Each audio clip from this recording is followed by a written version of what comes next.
Good morning. This is Susan, and this is Susan's Ramblings. I'm here today to talk about holidays. We're in the holiday season. Thanksgiving will be this next Thursday. Christmas will be about a month later. And somebody suggested that maybe we're spending too much money. Our holidays are too expensive nowadays. Yes, I agree. Years and years ago, we used to get together. That was the main thing. We all got together. We all made food. We all hung out. We all had times together. We played games together. We did all that kind of stuff.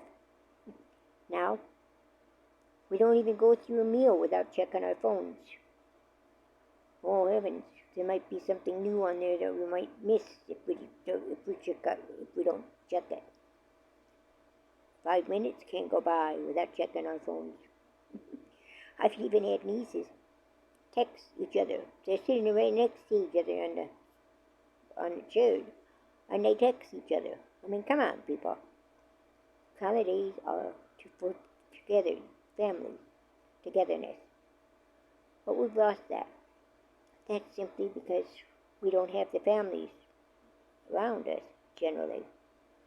The children grow up when they leave the nest, and instead of settling down in the same area, they go for greener pastures. They choose not to live the simple life, I guess you call it. I'm considered an oddball in our family because I haven't got the money to spend hundreds and hundreds and hundreds of dollars on holidays. My gifts are generally homemade. And those things are probably better for you than to go spend $100 on a who knows what, a toy or a appliance or something. You use for only maybe a few years or a few weeks or a few days. And then you forget about it. And it sits in the cupboard or it sits in the toy chest or it sits somewhere else. There's no sense in that, I'm sorry. Holidays are for families and for get-togethers and for people to play games. We play games all the time. Thanksgiving, we'll have the Christmas star, the apple star. That story will be shared with the children. A lot of times we'll do simple crafts with the children, just to take up the time, okay? Togetherness, family togetherness is what we talk about. One day I said, I envied people envied people who had all these stories to choose from, and I don't. And somebody came back and said, wow, that's your fault. You could choose the other way and you could come live with us. And come live in our city. Come and live where we have all these choices. People, that's not my problem. That's your problem. I'll make do with what I have. And I'll probably be better off, sorry than this. I'm getting off track, off the holidays things. But a homemade gift or something like that will probably be more appreciated than something they throw in the cupboard or in the toy box and they'll see again.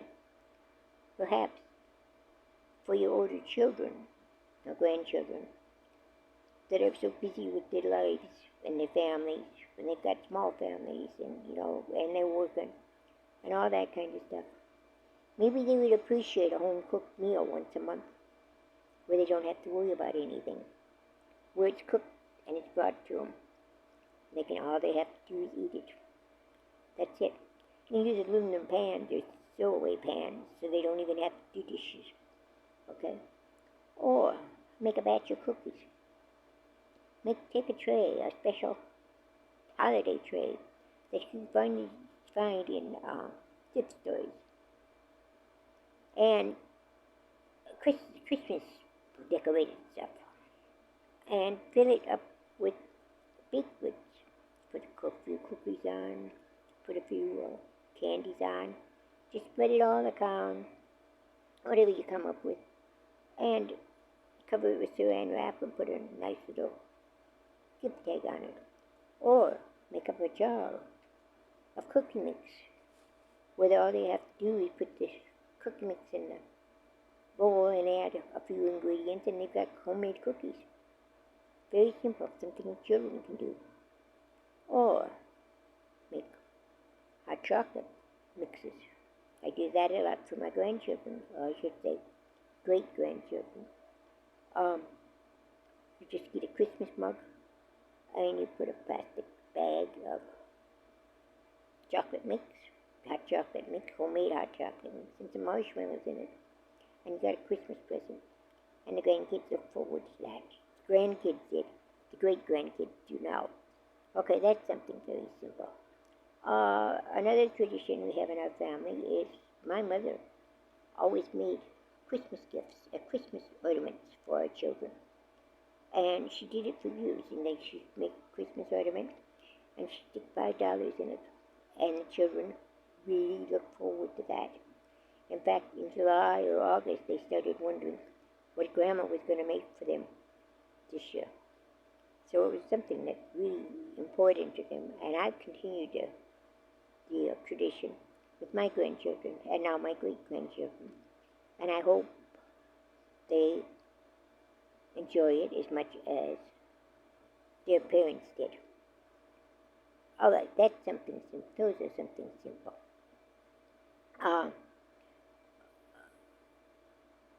Give a gift certificate. You know, times are tough. So maybe give them a gift certificate or give them money so they can buy groceries. Buy something special, or buy something basic if that's the way they are.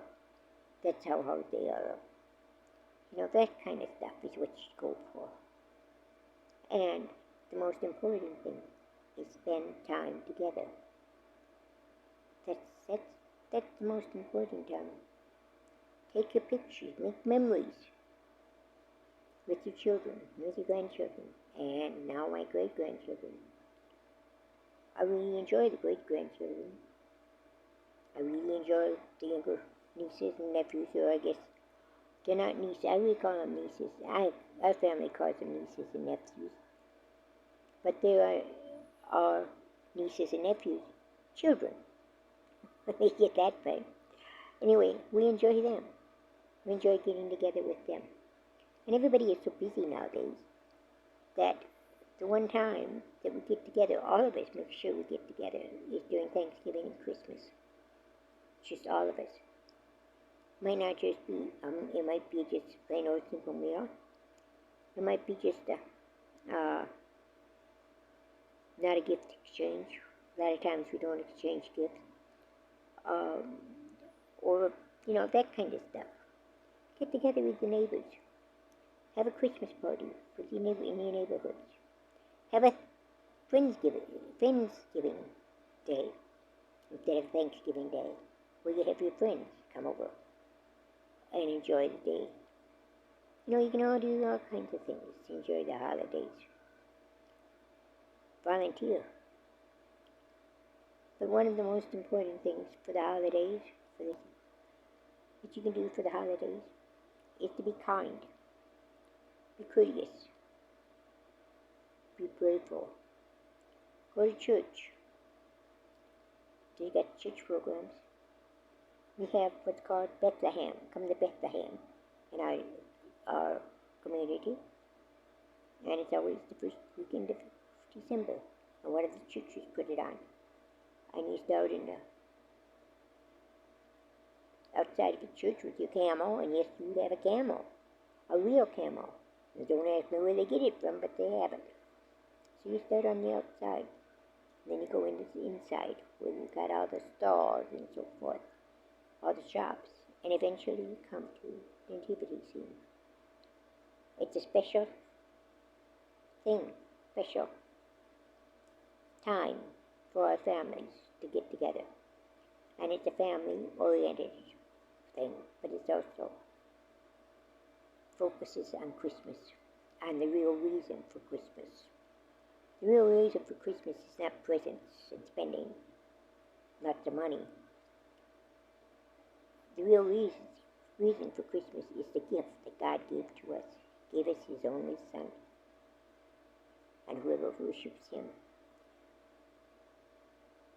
is given forever, everlasting life. We can't ask for anything more than that, can we? It's not what we give to others or how much we spend on others. It's not about money. It's about friendship. It's about giving. Giving, not spending. So I hope you have I hope I got across my holiday feeling. The sad part of it is everybody gives and gives and gives for contributions at Christmas. And then January comes and they forget all about it until the next year. Oops, we better do something here. Yeah.